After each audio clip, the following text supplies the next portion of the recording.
Because what we're going to share with you this morning can be as powerful as anything that you can learn on how to understand how to change yourself, as well as how to understand why people do what they do.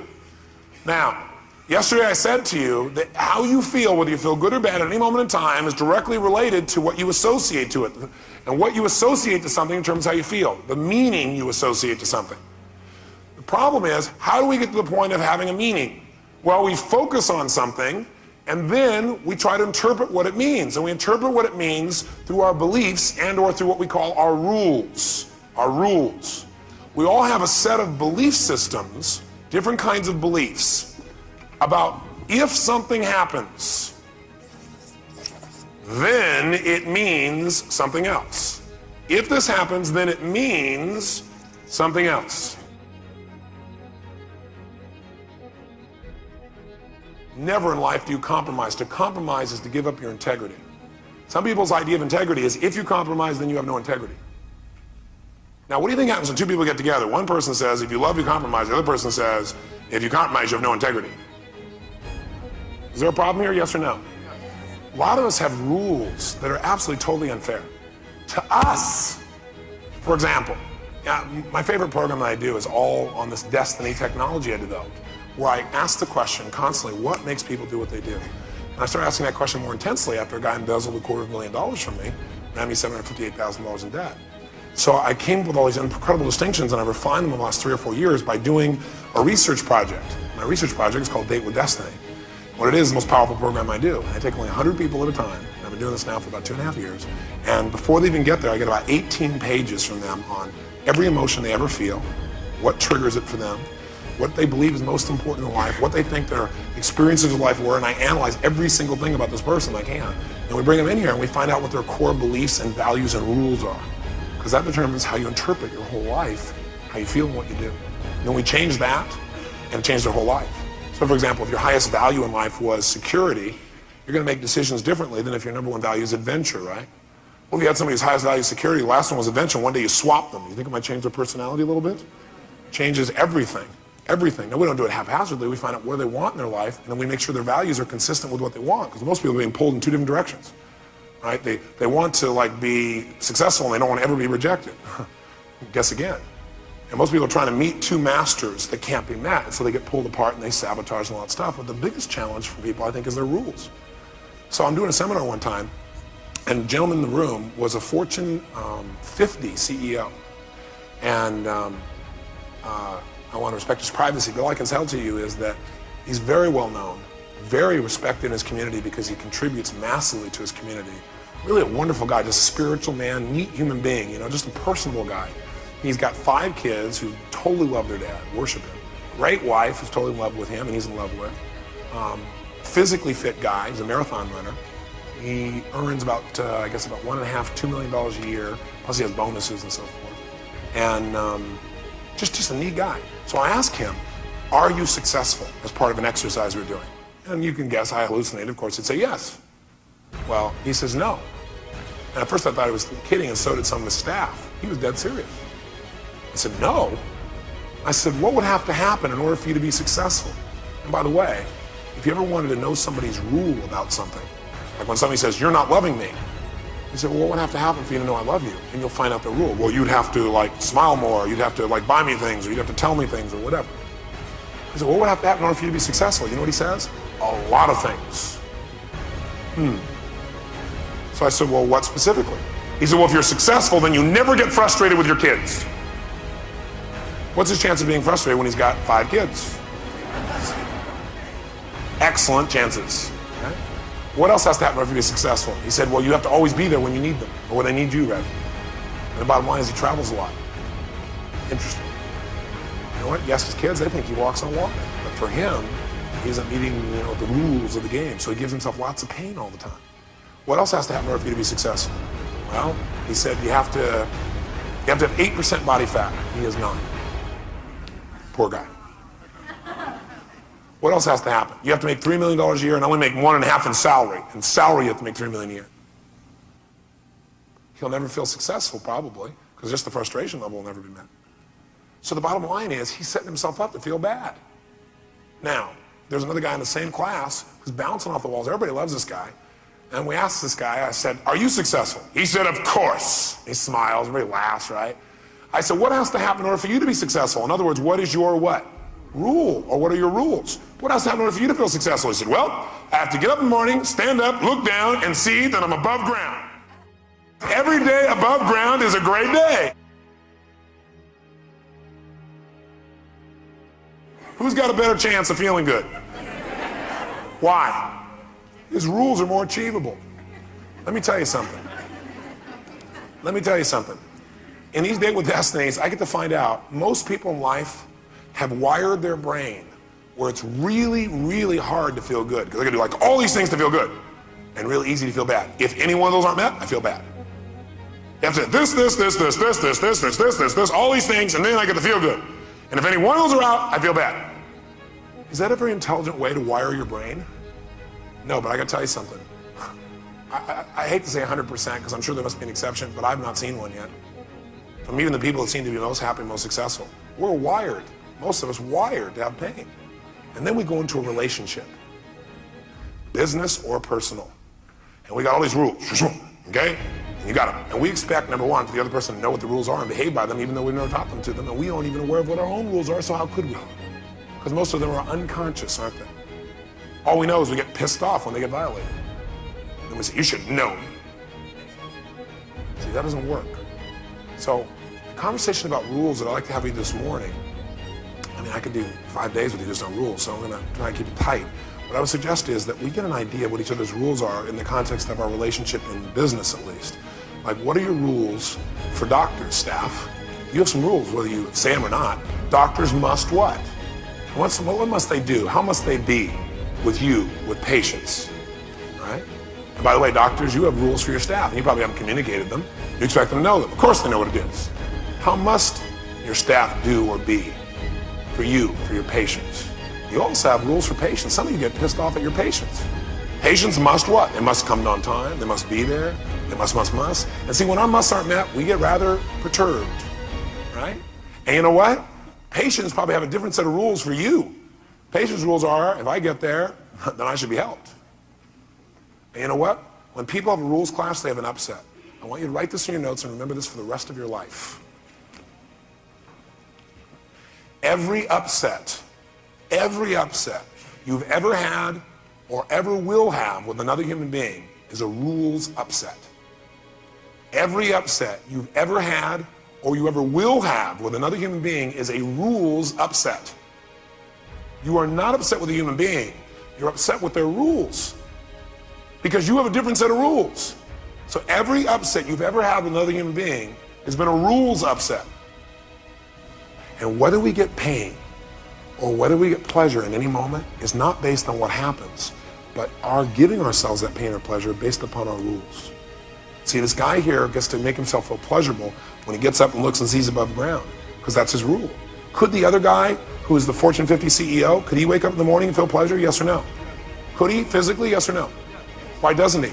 Because he has a set of rules that say, no, if you were to do that, if you were to give yourself pleasure like that, then you wouldn't really be giving yourself pleasure for the right reasons. Then you'd be stupid. You'd be doing dumb. You wouldn't achieve. So his rules say, if you're successful, you have to do this, and this, and that. The only determination whether you feel rules or not, whether you feel rather pain or not, is your rules. And I gotta tell you something, anytime you've been upset, there's been a rules violation. Either someone has violated your rules or you have violated your own rules. If you're feeling guilty, why do you feel that pain? Because you have a set of rules about how you're supposed to treat people, what you're supposed to do, and you violated your own rules. That's why you get pain.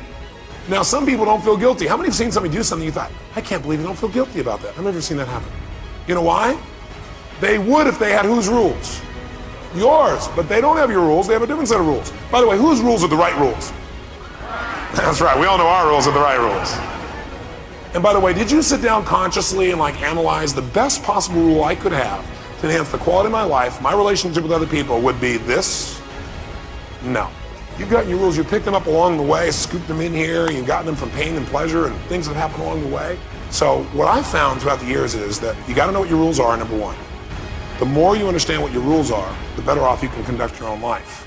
If you know what your rules are, you may see some of them are unfair and you may want to change them. And I'm not going to take all the time to try and do that today. That is a process that takes a day and a half by itself. Two, Once you know what your rules are and you decide to change them, 2, you must find out other people's rules if you're going to get in a game with them. Because otherwise you're going to have a what? Upset. You're going to have some pain. If you don't know somebody's rules when you get in the game, I guarantee you're going to have upsets. And isn't this what happens in most marriages? You get married, you think you know you're playing by the same rules. You get married and you find out about all these other rules. Or you find out they're not playing by your rules. And then you get real upset. Marriages end because people have totally different rules. And they get upset about them constantly until they go through threshold. So, number 1, get clear about your own rules. Number 2, get clear about the rules of the people you're going to play with, the people you're going to be in proximity with. Now, you're never going to be sure of all the rules, but try and get them clear. Say, you know what? I want to find out what's most important to you. And here's how you're going to do it. You're going to make a distinction. In doing rules, I found something. How many of you have noticed that there are some things you have, rules you have, that you will just flat never violate, and some that you'll violate in a heartbeat? Like you know you shouldn't, but you'll still do it. And then you should on yourself afterwards. So for example, in a relationship with another human being, man-woman relationship, committed relationship, most people in that relationship have a rule that says, I must never, let's say, sleep with another human being, other than my wife or other than my husband. For other people, that's a should not. Is that true? Yes or no? Which means the must never person will have so much pain, it would just absolutely destroy them to do that themselves. So that's why they never will. It's not just because they love their spouse, it's because they would give themselves so much pain if they broke that rule. How many follow that? The person who has should not will also beat themselves up. They won't feel good about it, but they'll do it anyway if they get into state. The more you know about the people you care about, the fewer upsets you're going to experience, because you'll say, oh, that's right, that's their rule, they want to be respected. I don't like that so much, but that's their rule, and I want to respect it, just like I want them to respect my rules. So, I'm going to work not to raise my voice with them. Not because I have to, but because I want to, because I care about them. And I want them to respect one of my rules, which is not theirs. And they don't want to do that, but they will for me. They'll do it as a favor to me, just like I'll do it as a favor to them. Not because I have to, because I want to, because I got a bridge with this person and I care about them. I wrote down really 5 things. Number 1 is rules, and that's what we're touching on right now. People have different rules, and that keeps them from having the same reality and creates a lot of pain. 2 is assumptions as to what things mean. The other thing that destroys relationships is people going around assuming, well, they did this and that means this, rather than clarifying like you've been taught to do. The third thing that keeps people who really love each other from being together is style. See, some people's style makes the other person feel uncomfortable because the other person's rules are you never use that style.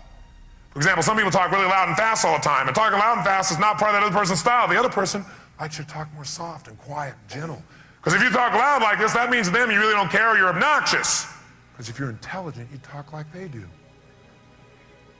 Or it might be intensity. Some people, even if you talk quiet, they don't like somebody who's intense all the time. If you're intense, then they don't like you. They like you, they just don't like your style. Timing. What keeps some people who love each other from being together is timing. They have different rules about time. You need to be here every day, all the time, whenever I call. Okay? Or you can't say things at these kinds of times. Or you talk to somebody when they're in a bad state, your timing's off and it creates a problem. And the last one, number 5, is withholds. In a relationship where people care about each other, what usually destroys it is withholds. They don't communicate their real feelings, they keep it inside, and resentment builds. Remember the 4 R's? It goes from what? Resistance, to resentment, to rejection, to what's the final one? Repression, and the relationship's over. So the same thing goes true in virtually every area of our life, including eating. And if a person is presently not producing the result they want in terms of their physical body, it's because they probably have must rules that are limited and should rules that are lack. You find somebody who's thin and healthy physically, you'll find out the only difference is not the people, but their rules. Because the person who's thin has a lot of must rules around how they need to be healthy, and probably only a few shoulds. So Dawn, and by the way, Dawn knows what the rules are to be thin also. If I ask Dawn, what must a thin person do to stay thin or healthy, she can tell me, but those aren't her rules. But they may become her rules. She may decide to change her rules once she identifies them. So let me tell you the word I discovered. I listen to people, right? And whenever they're going along, when they said there's something they would never do, I noticed they use the word must a lot. Must never do that. I must do this all the time. That's the threshold rules. Must, write them down. Must always, must never, must not.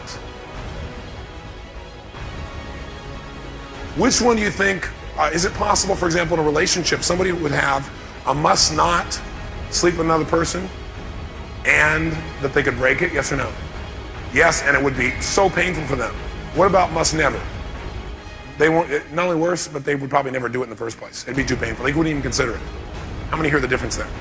So it's graduated levels of pain. Must, they should do. Now, if you violate in a relationship with somebody else, their threshold rules, if you do a must, the relationship is really in jeopardy. If you violate a must never, the relationship's over. How many hear what I'm saying on this? Okay? Because they go through threshold. That's just it.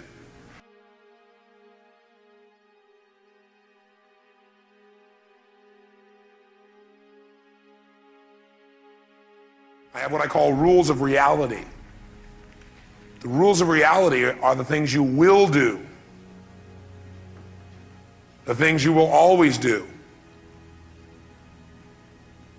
the things you will not do, and the things you will never do. Things you will do, you will always do, you will not do, and you will never do.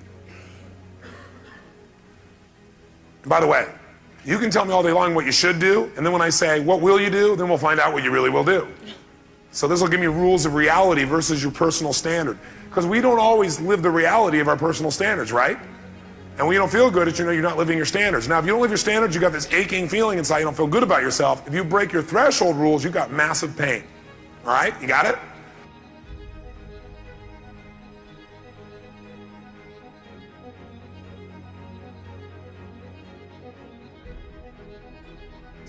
Are there people who have under health, they don't have they must eat on their rules? Somebody who's fit, yes or no? Yeah. As you probably figured out, must eat is not on my list. It's not a must. I will, but it's not a must. Okay, because sometimes it's useful not to eat. Sometimes I can take advantage of the fact I'm not eating. That's one way to stay fit. Because I'm not freaking out because I don't have a belief system that says you have to have food to be healthy, because it's not true. Okay?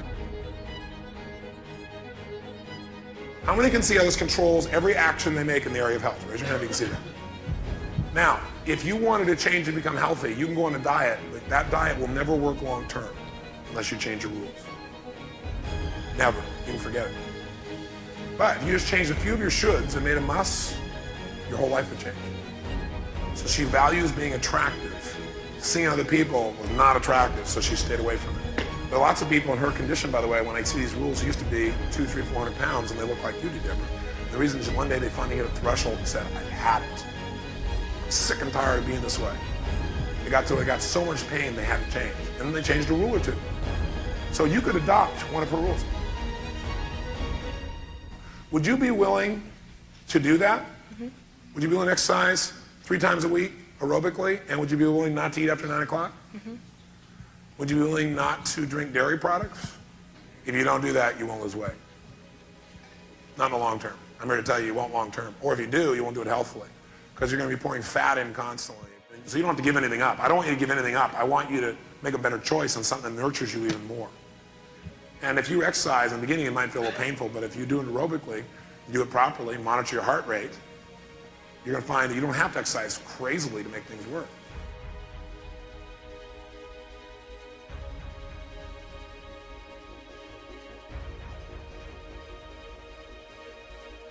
Think for a moment. Would it make sense to you that the more you know about a person's rules, the more you can anticipate how to behave with that person in a way where you can both win? Does that make sense? Yes or no?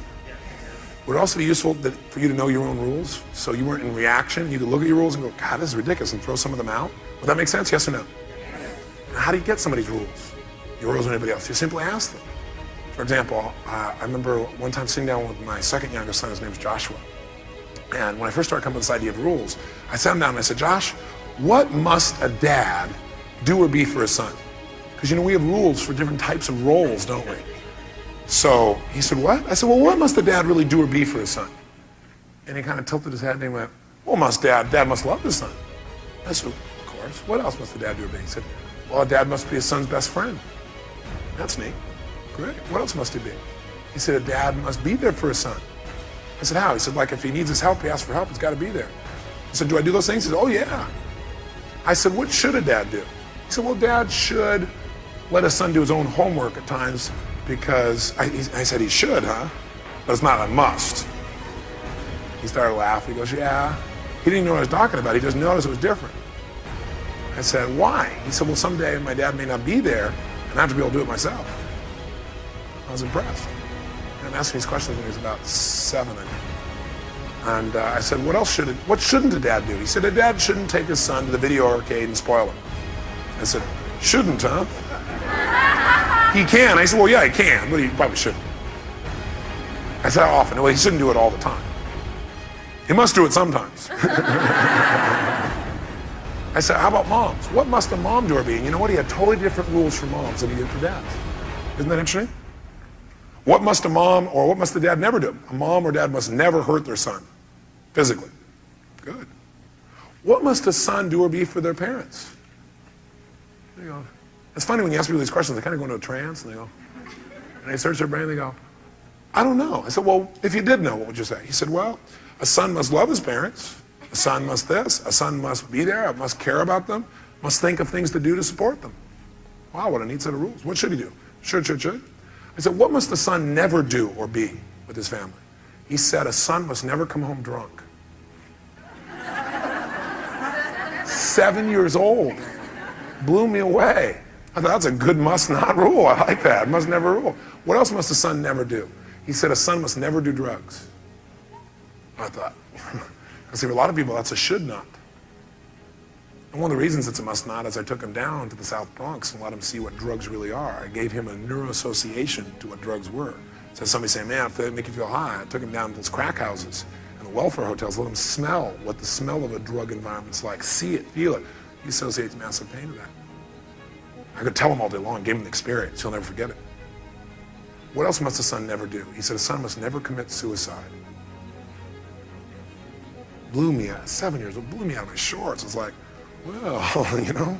And I thought that's great because for some people, suicide's a should not. That's why some people aren't here. Interesting, huh? We all have rules. We just need to just find out what they are by asking the question. Ask and you shall what? So find your own rules. Ask yourself, what must I do in order to be healthy? Now, the context I want to do is the environment you all play together in. So with friends, there's certain musts and shoulds. Like for example, I have a friend who's a very, very powerful and famous entertainer. And I was with him recently. He's been in a lot of stress. And I haven't seen him in a while, a couple, 2, 3 months, 4 months, because I've been so busy and he's been busy. And so I sat down when I'm talking to him, and he's telling me how he has no friends. And part of it is because everybody's trying to take advantage of him, right? Everybody in his perception. But it's true, a lot of people are. He's a very, very, very wealthy man, and probably the entertainer in the world today.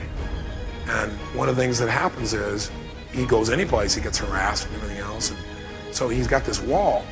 And I said, well, part of why you probably don't have any friends is the rules you have around friends. What must a friend do? He said, a friend must talk to you every day. I said, wow. I said, I thought I was your friend. I guess I'm not.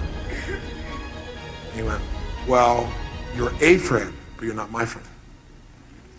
He said, but I love you. I was like, hurt my feelings a little bit. I said, and I started to get hurt, and I realized I don't need to get hurt. I just need to know it's his what? Rules.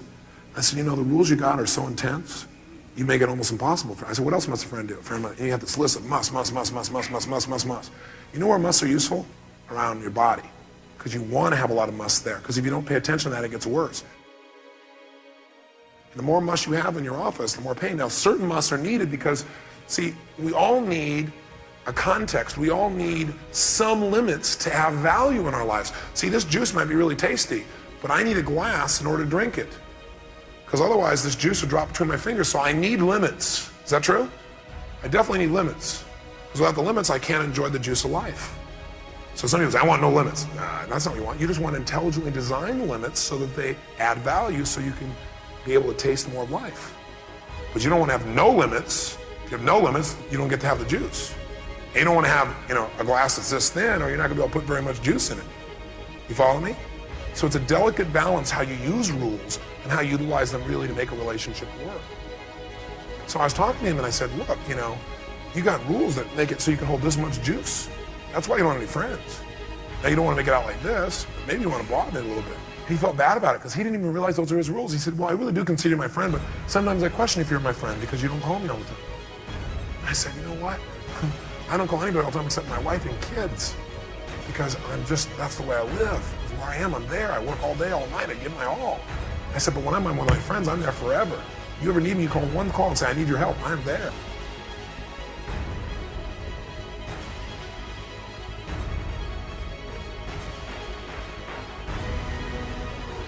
Do you want to be rigid in the area of what you hold yourself to in terms of health, yes or no? Probably somewhat rigid, because if you don't do that, the body, like gravity, goes in a different direction. But relationships don't go in a terrible direction if you don't hold them to something. Relationships actually flourish in an environment that there's freedom in. Does that make sense? If you give yourself freedom to eat whatever you want, are you going to get healthier? No, so in that environment, you need to create a pain-pleasure response. In a relationship, you want less of it.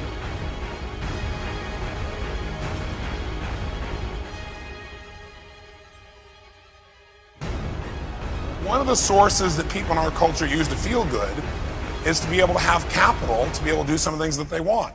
Money allows you to have access to additional resources. That's all it is. So there's certain things if you have money you can get access to that if you don't have money it's a little more difficult to get access to. It takes more of your time or energy or developing rapport or doing something else.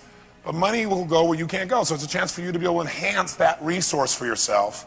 But also, more importantly than that is, along the way, to really feel like, hey, I'm contributing to something that's measurable, I'm contributing in a measurable way, and I'm rewarded in a measurable way.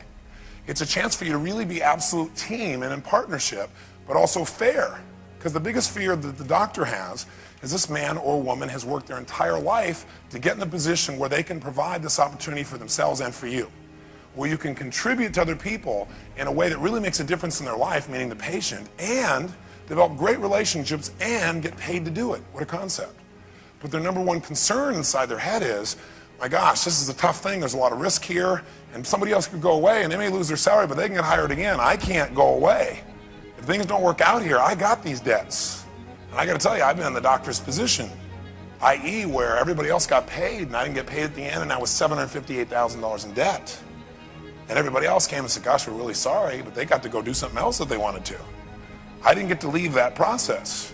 So you really need to have a special appreciation for the doctor, if you're a staff member, I think, and realize that it's not as easy as just saying, well, gosh, and this person just wants to help me out, that they've got a lot of risks there, and they also have the risk of, well, what if you don't continue to support this? Or what if you don't do the production? They still got to deal with it.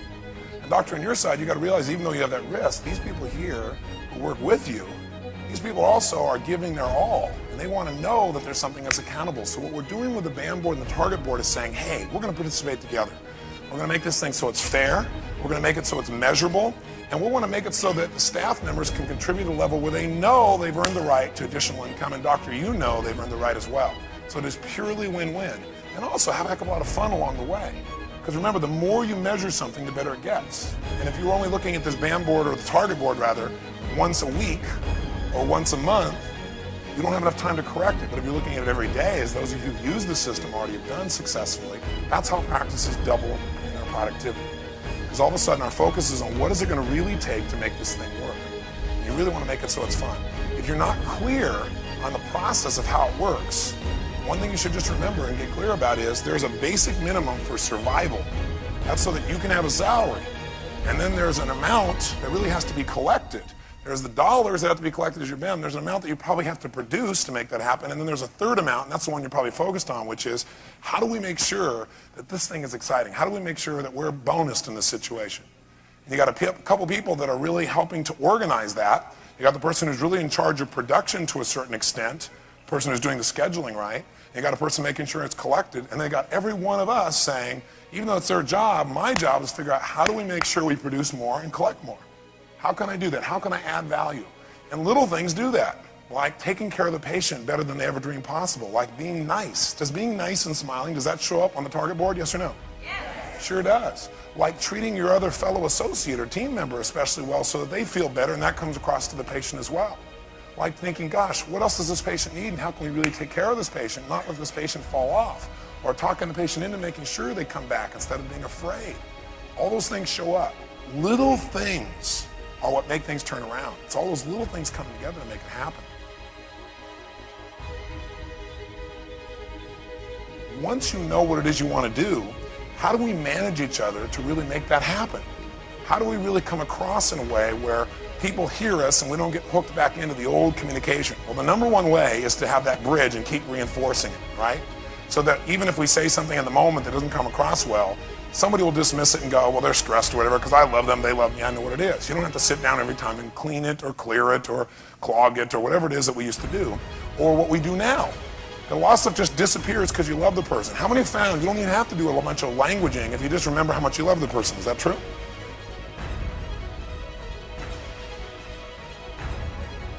You should be exposed to this human being. He's an incredible man. Ken Blanchard's got heart of gold. He's like this giant teddy bear.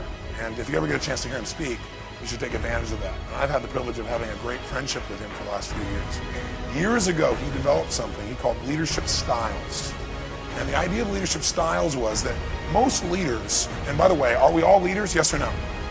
Yeah, we're all leaders. First of all, we've got to lead ourselves. Second of all, we all step into a leadership mode. If somebody's down, we want to step into leadership mode and help get them up, help support them. So it's not just the doctor or the staff or the head of the staff. We all got to be leaders at times. But the bottom line is most leaders use one or two styles of managing people. Either they used a very direct form of management. And in the directive form of management, people who are real directive, they usually come to you and they tell you what to do, when to do it, and how to do it. Now, a lot of people don't like to have a directive style used on them. But what Ken Blanchard says is, as much as he loves people, there's a point sometimes in a person's development as they're mastering a skill where you really need to direct them because they're brand new. How many would agree with that? Okay? Now, there's another side, and that is instead of directive, there's participatory management. Or another word that sometimes is used for it is democratic, or another word that might be described for this is supportive management. There are a lot of different words that are used. Supportive management. I don't like to use the word supportive because directive management does support someone at certain times. Now the distinction here is when you're in participative or democratic or supportive management, instead of saying, Gerald, please do this and this and this and this, then do this, then do that, and then come back and see me. Instead, I'd say, Gerald, we're trying to accomplish this thing on the target board here, and I'd really appreciate it if we need to get this thing done over here. Do you think you could go do that? Or would you handle that for us? Or do you think it's okay? Or what do you think? And Gerald gets a chance to participate and communicate and say, well, yeah, I like it, or I don't like it, or okay, I'll do it, or I won't, or yeah, I'm willing to do it, or trust me, I'll handle it, right? Now, the truth of the matter is both styles are valuable, and Ken Blanchard's view is it just depends on where you are in your development. So he developed this model to show us where people are as they grow within a business, within their life, within anything that they do. And the model basically has 4 boxes. We're going to start in the bottom right-hand corner to represent a first style of experience. In other words, when people first get excited, when people first begin to learn something, when they first get started in a new enterprise, they first come to work in the office, they're brand new. When people are brand new, we call those people enthusiastic beginners. Enthusiastic beginners. Now, an enthusiastic beginner is brand new. When people are brand new, they're real excited, they're real jazzed, right? It doesn't take a lot. You don't have to pump them up and stuff, right? They haven't been around long enough to be in those other states that some people have been in who've been here forever. What most people do in trying to manage somebody like this is they say, go get them. If you're excited, you're ready to do it, go get them. And Nancy doesn't know what the heck to do. Maybe somebody pulls her head aside and says, I'm going to get to you later on, I'm really sorry, I know we need to tell you some more, but here, just do this and this and this, handle it. And that's kind of the training style that a lot of times happens for enthusiastic beginner because they're so enthusiastic, you go, well, they'll figure it out. We'll get to them later on. Right now, we got to deal with what's going on all over the place. Bottom line is, when a person's an enthusiastic beginner, what do you need to do? You need to be very high in your directing. You need to be in a high directive mode. Highly directive. You know why? You got an opportunity right now to teach them how to do it right. They haven't been around long enough to screw it up yet. Daniel's son, do you remember when he got his little butt kicked and he got a little pain? And he got real motivated to make a change in his life because he had so much pain. And he met Miyagi, right, the great teacher. Now, do you remember when he finally convinced Miyagi to teach him, karate? What happened? There was a scene. He was outside and he said, okay, I'm going to teach you then. He said, but if I'm going to teach you, I teacher, you student. I say, you do. He goes, oh, no problem. No, no problem. I'm enthusiastic. Yes, indeed. No problem. I'll do it. Whatever you say, right? And so sure enough, he goes, okay. He pulls out this bucket, he pulls out this sponge, and he says, wash the car like this. And he goes, whoa. He goes, I teacher, you student. I say, you do. Okay. And you know what? Since he's an enthusiastic beginner, he buys it. Until afterwards, when he's done with the car, now he's got to paint the fence. Then he's got to sand the floor. And he keeps going on and on and on until finally he leaves the enthusiastic beginner stage. And by the way, did he give him good direction about how to do the car? And did he come back and check on him, make sure he was doing it? You bet he did. Then what happens? He eventually moves to the second stage, the disillusioned learner. Right? And the disillusioned learner is this person who once was an enthusiastic beginner. But you know what happened? They had all these expectations. And are most people's expectations usually accurate, yes or no? Most people know. All these expectations, and they thought it was going to be real easy, and it was a real hard, right? And all of a sudden, they're like, oh my gosh, this is not what I bargained for, or the doctor snaps at them.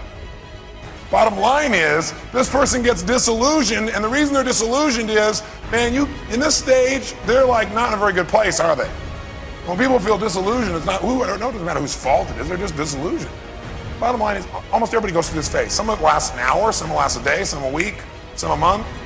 Rarely lasts a year because they usually quit. Isn't that true? When people quit, people usually quit in this stage. Is that true? They have all these big expectations, it's all going to be perfect and easy, there was never going to be any hard work, and everybody's going to treat them well, and all the patients were going to love them no matter what happened, and somebody snaps at them, or several things happen, or they're getting a little frustrated, or all of a sudden they have a little spat with somebody, and rather than committing to build a bridge and work it out, they go, oh, the people here are terrible, or that person's terrible, or they make wrong, whatever, and they leave. This is why most people never succeed in life, because they never make it into the final stage, which I'll tell you in advance is called a peak performer. Because they never make it past this stage called disillusioned learner. What most people do is they go out there and they try something until it gets a little uncomfortable, and then they quit and do something else. I call them dabblers. You'll never master anything in your life. A personal relationship, a business relationship, yourself, if you're a dabbler. You might as well forget it. Because you think it's so bad here, and then what happens is, you think it's all these terrible people, and you go work somewhere else, and you have the same problems again because you took you with you. So disillusioned learners, you'll be a disillusioned learner somewhere else eventually. You know, the bottom line is maybe you got to learn how to master this state and this view. But as managers, here's what we need to know as managers, and we're all managers, including of ourselves. If you find yourself in a state you got to know how to manage yourself, if somebody else, here's what you do. In this stage, you still are high directive, because this person still doesn't know how to do it right yet. They got a lot more than they had when they were beginning, but they still are learning. It takes time to learn something, doesn't it? To really master it, where you don't have to think about it. But also, you now have to also be highly supportive. High support. High support and high direction. And what I consider this to be is really, if you're a manager here, you become a real coach. Enthusiastic beginner, you're a director. You direct them. But when they get to be a disillusioned learner, you got to become a coach for them. And what does that mean? It means now when you communicate to the person, you don't say, Gerald, you go do this and this and this and this. I'd say, Gerald, listen, I know you're working hard. And I know we're really maxing out. And I know it's a little frustrating for you. Right? What am I doing? Supporting. Okay, I know it's a little frustrating right now because you're still mastering it, but you know there is light at the end of the tunnel. If you hang in there, it really will work out. And you're part of this team. You're going to be part of the bonus if you can master this darn thing. You give them more information. You let them participate more. You say, does that work for you? Is that okay?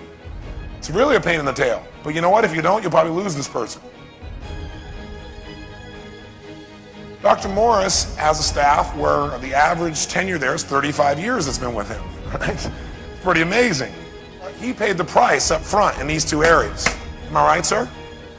Okay, he paid the price up here. He hung in there with these people during that time. He got them, showed them how to do it right, or he got a staff to do that. And they went through all this stuff. And when they were disillusioned learners, he still took the time to spend the time to support them. See, people move towards things that create pleasure. If your office is like pure love, do you think they're going to want to come there more often? Yeah, they're going to want to come there and they're going to want to be taken care of and they want to be in that kind of environment. But if your office isn't that, people pick that up non-verbally as well.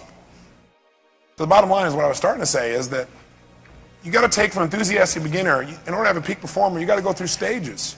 And you don't want to make those stages wrong. It's like seasons, right? There's no wrong season. See, the bottom line is we got to take everybody through the season, we got to pay the price. And while you're doing this, by the way, what you're doing is building a bridge, aren't you? As you take people through these stages.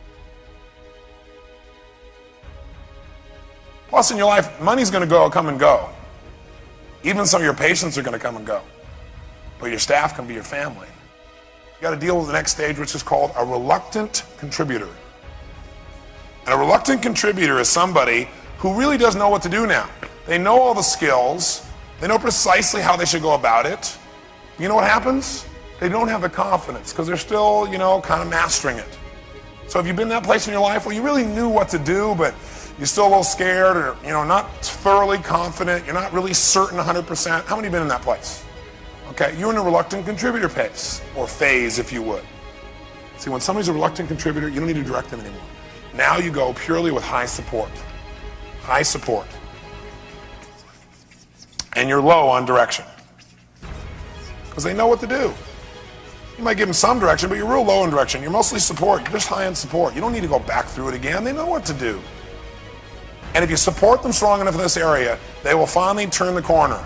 And the arrow will go all the way into the main source you're after. This person will become a peak performer. And as a peak performer, now what happens is, do you need high support? Yes or no? A high support of a peak performer? No. You don't have to pump them up and tell them no. Do you need to highly direct the peak performer? Yes or no?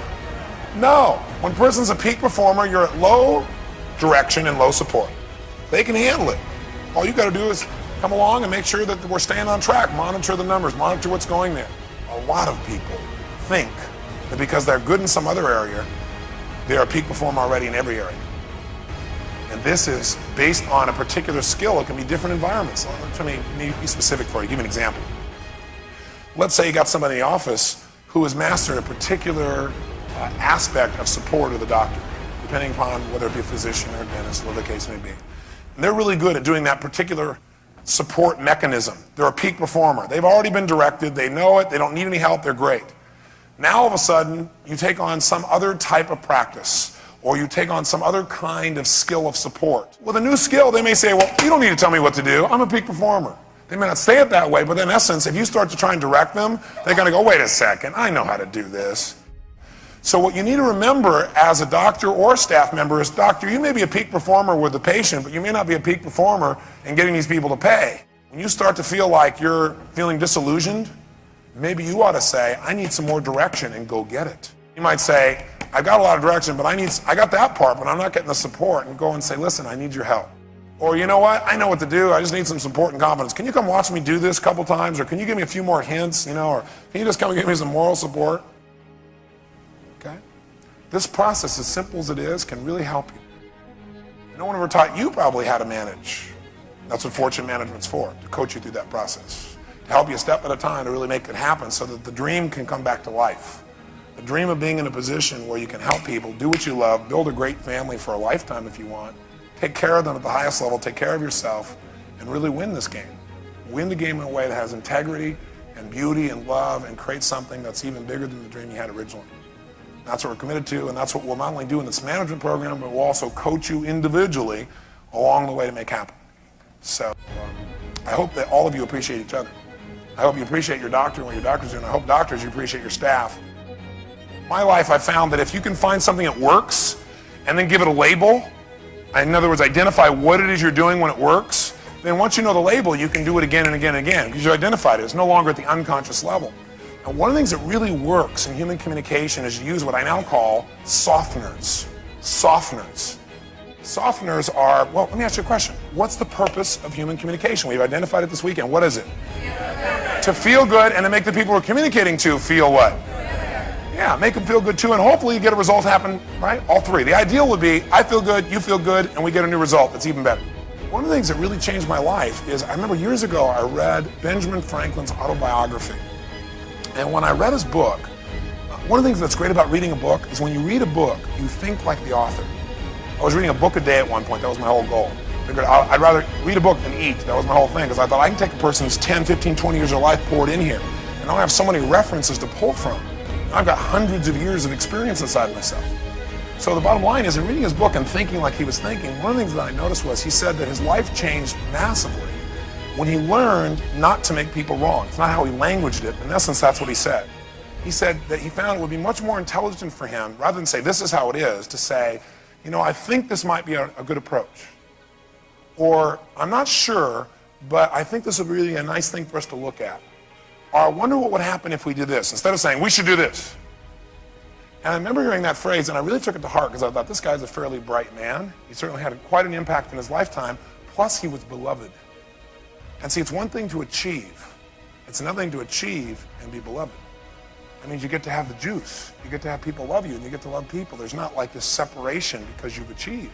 And a lot of people don't achieve in life because subconsciously they think if I achieve, there'll be this wall. But see, it doesn't have to be that way.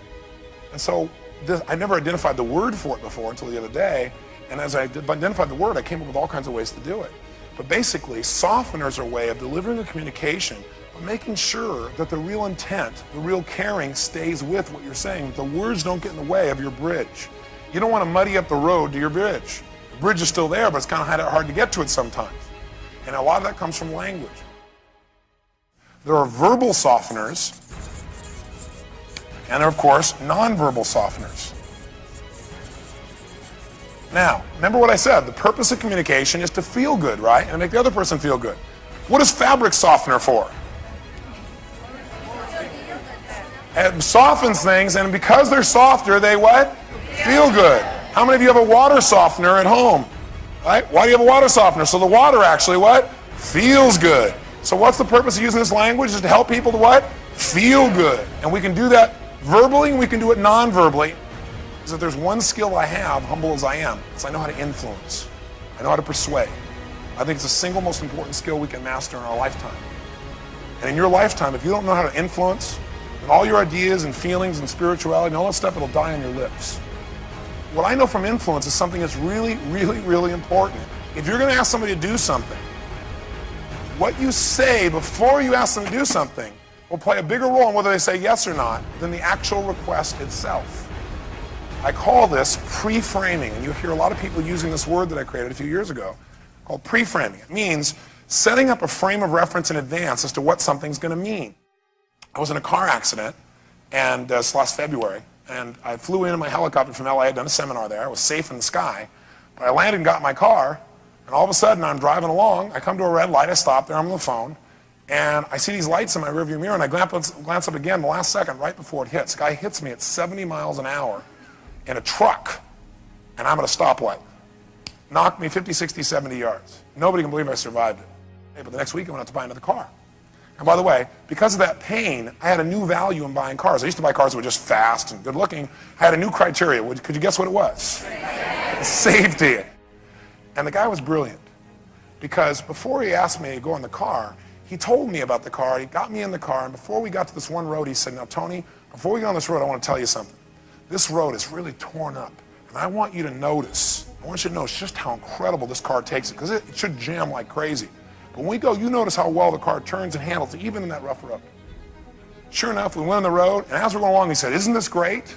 He requested, isn't this great? And you know what I said? Yeah, this is great. Now, if he had not told me in advance there was going to be this rough road, and we started going across the rough road, my brain would be going, man, this BMW doesn't take rough roads very well. How many would agree with me on this? And we would have said, isn't this great? What would I have said? No, hell no. Or I would say, well, yeah, it's great. And not really believed it. So it's what you do in advance of a request that determines someone's perceptions about the request. And by the way, is this manipulation? No. It's called creating an environment where people can hear you. Does that make sense? What he said was actually true. But if he'd not told me in advance, if I'd gone across the rough road, now he came and said, well, that's really a rough road. What my brain said, yeah, but it still should have done better. It's really hard after the fact to change how people feel about something. It can be done, but it's a little harder to do, okay? So up front, when you know you're going to make a request to somebody, whether it's a big one or a difficult one or whatever the case may be, start with a softener. I need your help. What's that an example of? What is it? It's a softener, because what it's doing is it's putting the person in an environment where you're saying, listen, I need your help. And now everything you're going to say is going to be filtered through I need your help.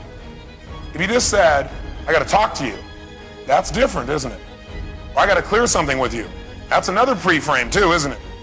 And then for some people, it's a negative pre-frame. Even if you're going to make something, say something small, they're already like, oh boy. So what are some verbal softeners you can use besides I need your help? What else could you say to make it softer so people could hear you? Can I share something with you? What else? I wonder what would happen if we ran our meeting this way. I wonder what would happen if when the patients came in we did this. What do you think? Make a note. The most powerful verbal softener is always a question. We all talk more than we ask. But the more we can balance this out in our lives, the better off we are. And I violate this too. You're going to violate it. But most of the time, I'm on top of it. Ask them a question, and then ask the question with language like, I wonder. Not, shouldn't we do this? I wonder if we did this, how would that be? What else? Tell me about so-and-so. Not, what happened here? No matter what human beings do, there is always a reason. One thing you can count on is there's a reason behind everything we do. Isn't that true? You may not agree with the reason, but there's always a reason. And telling people up front what your intention is really works. You might want to write that down. Telling people up front, that's the best softener of all. Up front, tell me your intentions. You go in a meeting and you say, Charles, I want to make this work, and I need your help. So what does that tell you already? I want to make this work. I had a conversation with some people last night, and the biggest challenge I had was I had never heard them state their intention. All I'd heard was all the questions they had. So it made me say, well, what's their intent? And I didn't see anything to show the intent was absolutely clear, other than they kept following me from city to city, so I was impressed by that.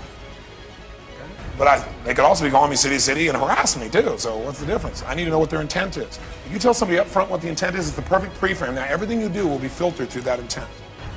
Okay? So tell people up front, hey, I want to make this work.